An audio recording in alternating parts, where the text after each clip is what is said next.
네, 오늘 함께 볼 말씀은 요한복음 11장 17절에서 27절까지의 말씀 우리 같이 보겠습니다. 요한복음 11장 17절부터 27절까지의 말씀 우리 한 목소리로 읽겠습니다. 예수께서 와서 보시니 나사로가 무덤에 있은지 이미 나으리라. 베다니는 예루살렘에서 가깝기가 한 오리쯤 되매 많은 유대인이 마르다와 마리아에게 그 오라비의 일로 위문하러 왔더니 마르다는 예수께서 오신다는 말을 듣고 곧 나가 맞이하되 마리아는 집에 앉았더라. 마르다가 예수께 여짜오되 주께서 여기 계셨더라면 내 오라버니가 죽지 아니하였겠나이다. 그러나 나는 이제라도 주께서 무엇이든지 하나님께 구하시는 것을 하나님이 주실 줄을 아나이다. 예수께서 이르시되 내 오라비가 다시 살아나리라. 마르다가 이르되 마지막 날 구할 때에는 다시 살아날 줄을 내가 아나이다. 예수께서 이르시되 나는 부활이요 생명이니 나를 믿는 자는 죽어도 살겠고 무릇 살아서 나를 믿는 자는 영원히 죽지 아니하리니 이것을 내가 믿느냐. 이르되 주여 그러하외다. 주는 그리스도시요 세상에 오시는 하나님의 아들이신 줄 내가 믿나이다. 아멘. 할렐루야. 말씀 가운데 귀한 은혜가 저와 여러분에게 있기를 소망합니다. 오늘 예수님께서 이 베다니에 찾아오셨습니다. 마르다와 마리아가 이제 나사로가 죽어서 슬픔 가운데 절망 가운데 어찌할 바 모르고 그냥 손 놓고 있는 그 상황에서 예수님께서 오신 것이죠. 그런데 이 죽은 나사로를 볼 때에 죽음에 대해서 잠깐 생각해 본다면 이 죽음은 사실 인간이 태어난 그 순간부터 죽음을 향해 달려가는 그런 존재가 우리 인간입니다. 태어나자마자 우리는 죽음을 향해 달려가는 존재예요. 이게 이제 기본적인 죽음에 관한 의미입니다. 인간은 누구나 죽을 수밖에 없는 유한한 존재라는 것이죠. 변신이라는 책을 쓴 카프카는 죽음에 대해서 이렇게 이야기합니다. 삶은 끝이 있기 때문에 의미가 있다. 곧 죽음이 있기 때문에 오늘날의 삶이 의미가 있다는 것이죠. 그렇지 않습니까? 이 하루가 다시 오지 않은 하루라는 생각이 들 때 얼마나 귀한지요. 지금이 가장 최고로 젊을 때라고 생각할 때 또 얼마나 행복한지요. 그렇구나. 예전에 10대, 20대 생각하는 것이 아니라 오늘이 나에게 가장 젊은 날이구나 생각할 때 여러분 행복하지 않습니까? 우리가 이 젊은 날 최고로 좋은 때를 우리 하나님 은혜 가운데 살아갈 수 있기를 축복합니다. 끝이 있다는 것을 생각하고 오늘을 소중히 여기면서 우리 만나는 이들과 함께 복된 날을 보낼 수 있기를 조신 예수님의 이름으로 축원합니다. 예수님을 맞이할 때에 마르다와 이 마리아가 있습니다. 근데 마르다의 행동하는 것을 보면 꼭 제자 베드로 같아요. 그래서 여자 베드로 같다. 여제자 베드로 같다. 그런 생각이 듭니다. 왜 그런지 오늘 말씀 한번 볼까요? 오늘 말씀에 보면은 19절에서 21절 말씀 우리 같이 한번 읽겠습니다. 19절에서 21절 시작. 많은 유대인이 마르다와 마리아에게 그 오라비의 일로 위문하러 왔더니 마르다는 예수께서 오신다는 말을 듣고 곧 나가 맞이하되 마리아는 집에 앉았더라. 마르다가 예수께 여짜오되 주께서 여기 계셨더라면 내 오라버니가 죽지 아니하였겠나이다. 아멘. 여러분 베드로가 그렇잖아요. 물고기 잡다가도 저기 강가에 예수님 있다고 하니까 그 즉시 그냥 물에 뛰어들어가지고 헤엄쳐가지고 예수님께 간 사람. 또 예수님 앞에서 주는 그리스도시요 살아계신 하나님의 아들이십니다. 어떤 제자들보다 먼저 막 아뢰던 그 사람. 행동파 이 베드로죠. 근데 마르다가 꼭 그래요. 예수님 왔다는 소식 들으니까 막 그 즉시 막 나가가지고 예수님을 맞이합니다. 그는 그냥 가만히 있는 것이 아니라 뭐 부엌에 가서 막 음식 준비하고 막 하는 거 보면은 베드로처럼 열혈 제자예요. 행동파 제자라는 것을 알 수가 있습니다. 근데 이 마르다는 예수님이 부활하신다는 그 부활신앙을 나름대로 알고 있었습니다. 이 부활신앙이 근데 차이가 있어요. 예수님의 부활은 곧 이루어지는 거의 현재 진행형의 부활이라면 마르다의 부활은 마지막 날 때에 멀리 일어나는 그런 부활이라고 고백을 합니다. 이 차이가 큽니다. 곧 일어날 예수님의 부활과 생명의 역사, 기적의 역사, 이것을 믿고 살 때에 죽은 나사로가 일어나잖아요.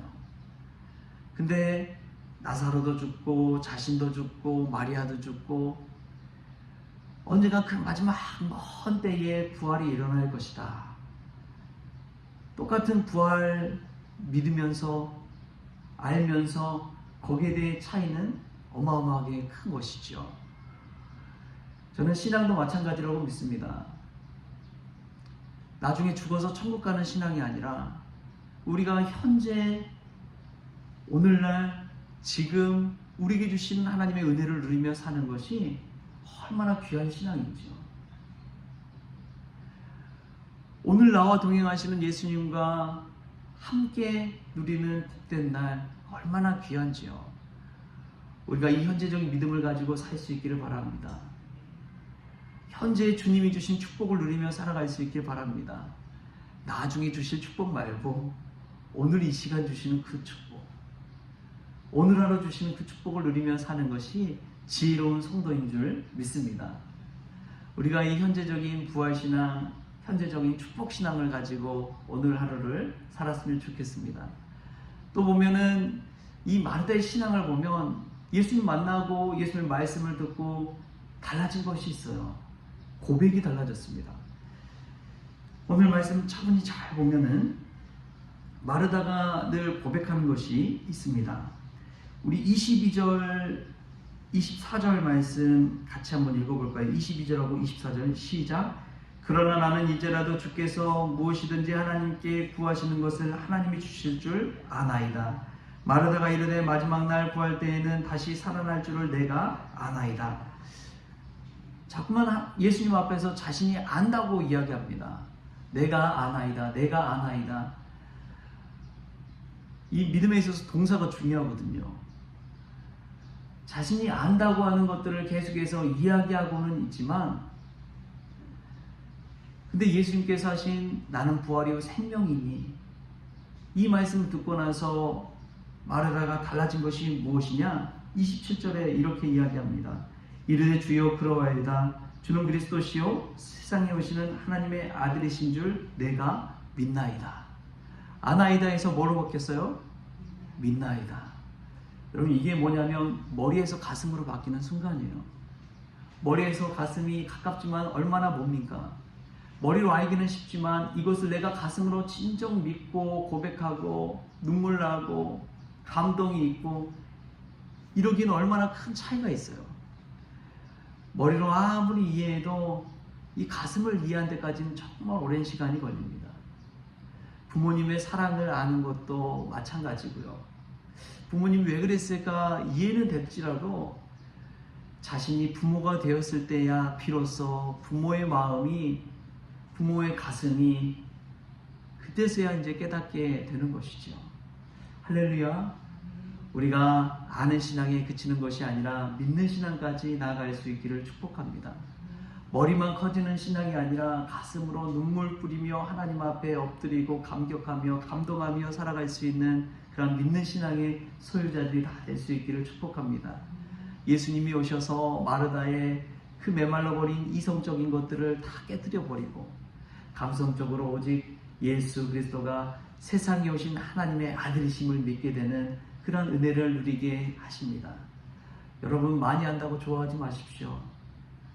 예수 그리스도 오직 그 진리되신 그분만을 알 때에 또 믿을 때에 우리의 삶 가운데 죽음의 삶이 아니라 부활의 신앙으로 살아나는 귀한 역사가 일어날 줄 믿습니다. 그러한 하루, 그러한 은혜가 오늘 하루 저와 여러분에게 있기를 주신 예수님의 이름으로 축원합니다. 기도하겠습니다. 주신 하나님 감사합니다. 우리는 믿는다고 하면서 오늘 하루를 하나님 주신 은혜 가운데 살아가지 못할 때가 얼마나 많은지요. 현재적인 부활신앙과 축복신앙 가지고 살아갈 수 있도록 주님 도와 주시옵소서. 오늘 하루를 주신 주님께 감사하며 살게 하여 주시고, 오랫동안 신앙생활하면서 머리로만 예수님을 알고 있는지 우리 자신을 이 시간 이 말씀 통해 돌아봅니다. 그러나 마르다가 예수님을 만남으로 내가 믿나이다, 믿는 신앙으로 변화된 것처럼 머리에서 머문 것이 아니라 가슴으로 내려와 가슴 절절히 예수 그리스도를 구주로 고백하는 저희들 될 수 있도록 주님 주장하여 주시옵소서. 그러므로 오늘도 기적과 같은 하루, 다시 오지 않는 하루, 감격 속에 주님과 동행하는 복된 날 되어지게 하여 주옵소서. 감사하며 예수님의 이름으로 기도합니다. 아멘. 우리 주기도문으로 오늘 새벽 기도를 마치겠습니다. 하늘에 계신 우리 아버지여, 이름이 거룩히 여김을 받으시오며 나라가 임하시오며 뜻이 하늘에서 이루어진 것 같이 땅에서도 이루어지이다. 오늘 우리에게 일용할 양식을 주시옵고 우리가 우리에게 죄진 자를 사하여 준 것 같이 우리 죄를 사하여 주시옵고 우리를 시험에 들게 하지 마시옵고 다만 악에서 구하시옵소서. 나라와 권세와 영광이 아버지께 영원히 있사옵나이다. 아멘.